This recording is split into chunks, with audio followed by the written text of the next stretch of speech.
ozone levels. But a review of EPA's data suggests that the agency may have significantly inflated the value of those benefits. I will briefly describe some of the flaws in EPA's assessment, but a more complete analysis can be found on our website, www.energyindepth.org. In 2011, the EPA proposed reducing the ozone standard from 75 to 70 parts per billion.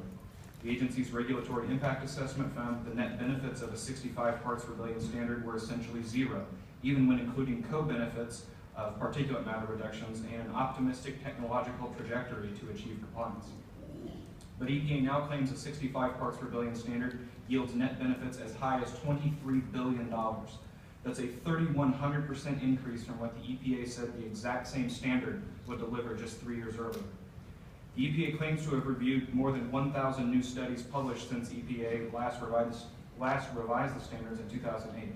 But Energy in Depth reviewed EPA's health risk and exposure assessment for ozone and found that nearly 70% of the references cited were published prior to 2011. In other words, most of the studies that EPA used to claim billions of dollars in net benefits were available when EPA determined that the exact same ozone standard would deliver no net benefits. Interestingly, as Dr. Michael Honeycutt with the Texas Commission on Environmental Quality noted last year, some of EPA's data show a reduction in the ozone standard could actually result in higher mortality rates.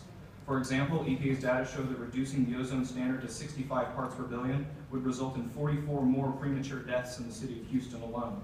These examples suggest, at the very least, that EPA's analysis of the data is flawed, raising questions about EPA's justification for a lower ozone standard. Of course, the proposed rule also raises significant economic concerns. In 2011, EPA admitted that 4 of the 5 largest metropolitan areas in the country, home to 50 million Americans, would not be able to achieve a 75 parts per billion standard by 2020. Parts of Southern California won't be in compliance with even an 84 parts per billion standard by the middle of the next decade. Since the health benefits cited by EPA require that compliance be achieved, it's difficult to see how these benefits will ever materialize. Last summer, NERA Economic Consulting released a study examining the cost of a 60 parts per billion ozone standard, which is the low end on which EPA is currently accepting comments.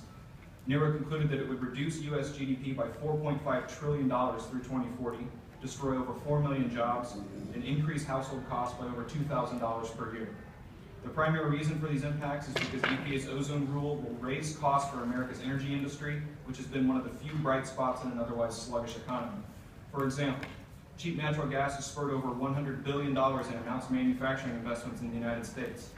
Last year, the world's largest chemical company, BASF, announced that it would make its largest ever single facility investment right here in Texas. American oil and natural gas production has slashed the trade deficit, and net petroleum imports are at their lowest level since 1987. By some estimates, the United States is now the world's largest oil and natural gas producer.